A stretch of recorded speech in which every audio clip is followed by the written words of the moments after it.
French police threaten to protest against Macron's government as yellow vest demonstrators are joined by the blue vest. Police forces urged by union bosses to protest against President Macron's cut.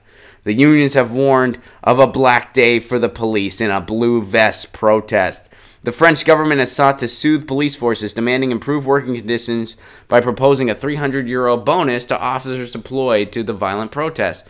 President Emmanuel Macron committed to the idea of protest duty pay earlier this month.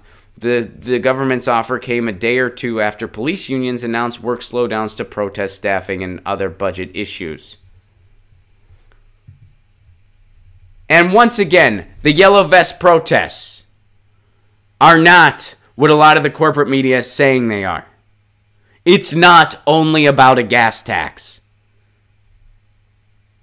It's about a lot of things. It's about tax cuts for the rich.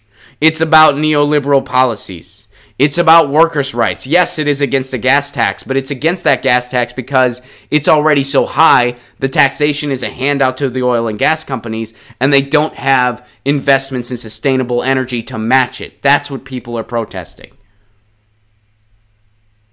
It's really the have-nots standing up. That's what the protest really is. But the corporate media is trying to trivialize it and make it out like it's not that. Why are they trying to do that? Because that's what the media does to social movements.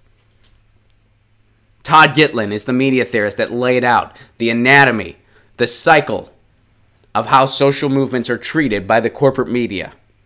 And it has been accurate from the 1960s until the present day. First they trivialize it, then they marginalize it, then they smear it, then they try to ignore it. That's what they do. First they trivialize it, oh, it's nothing. Then they marginalize it, oh, it's just these wackos. Then they smear it. They'll just straight up make up lies and propaganda. Somebody threw a chair. Everybody's violent. And then they'll try to ignore it. That's what the media does. That's what they're doing to the yellow vest protests. They're trying to paint it with a broad brush. Don't be fooled. They have done the same thing to every social movement that has gone on in all of our lifetimes. And they're doing the same thing now. And the police are going to get some relief here. Why? Because they threatened to protest. Because they did protest. They slowed down in response to it.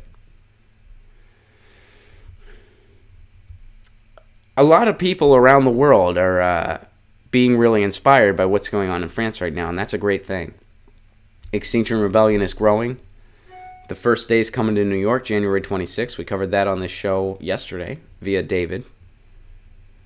I saw a guy in a yellow vest yesterday walking down the street in a yellow vest, and I said, hell yeah, man, time for a revolution. We're taking this country back. We're fighting. Solidarity. And he said, please, sir, I just want to deliver the mail. I don't know who you are or what you're talking about.